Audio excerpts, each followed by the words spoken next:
This is D'Artagnan Collier reporting for the World Socialist Web Site from Highland Park, Michigan, a small city which is bordered on three sides by Detroit.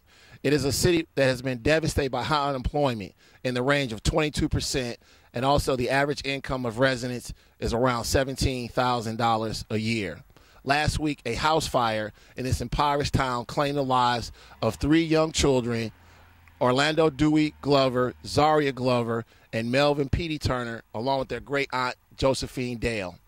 The residents that we spoke to were angered over the possibility that the cutoff of utilities, water, gas, and electricity may have been a contributing factor to this house fire.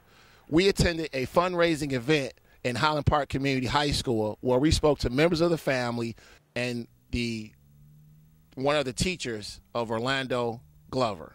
These are their statements. I had 4 children altogether, 3 perished, 2 older, and the youngest. It was Orlando, Zaria, and Melvin, and they were amazing. They was 3 beautiful children, and my auntie, you know, is a hero. She went back in to try to save my babies. But I just want people to look at this not as a tragedy, but as a wake-up call, because we don't know. You know, it's a battle out here, and it's not ours. Well, Josephine, she was the type of person, she was loud, very loud. Not only she talking to you, talk to the rest of the neighborhood, okay? And she didn't give a care. But if you needed a pencil, a shirt off your back, her back, she'll give it to you if you need it. And I went in the house, and Josephine was just stunned to see me standing there. So I was like, oh, so this is your house now, huh? She had little furniture here and there, and she was just so excited about the house. So she took me around the whole house, even in the dark basement. I mean, it wasn't that dark, but it was just dirty stuff. We had to clean it up, sweep it up and everything. But she was so proud of that house.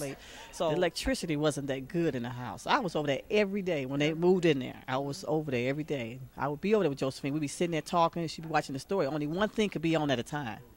Okay, if she cooking, everything is off. And Josephine will make sure everything's off when she start cooking. Then they'll notify each other what they're doing.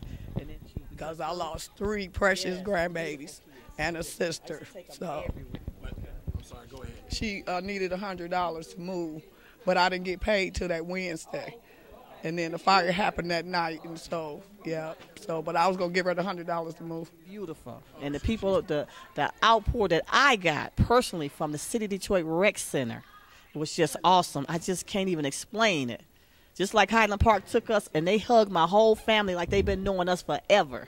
Nobody hesitated to help us. I don't know what to do. I wish I could give everybody something to show my appreciation for Highland Park, and it was just beautiful. I just could not believe this. And so I'm like, how can you just sit up here and not let your city go like this?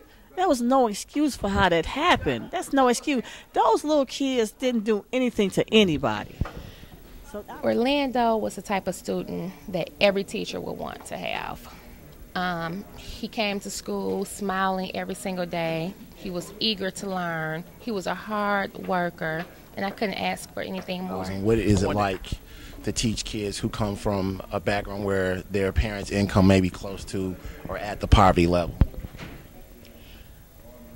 You know, the misconception is that these students don't want to learn because they do come from that background, and that's not true at all. They may have less than most of us have, but inside they have just as much to give. They're loving, they're caring, they're eager learners. They want to read. They have aspirations. They want to grow up to be something special. Currently, I believe that we receive about $7,500 per student.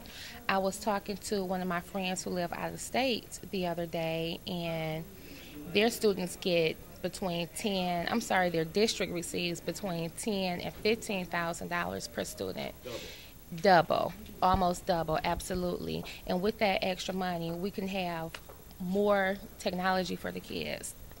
I have a friend who teaches in a different school district. All the kids receive laptops, and they have wireless systems in their school district. So I think if we have more money given to our school district, there's so much more that we can offer the students.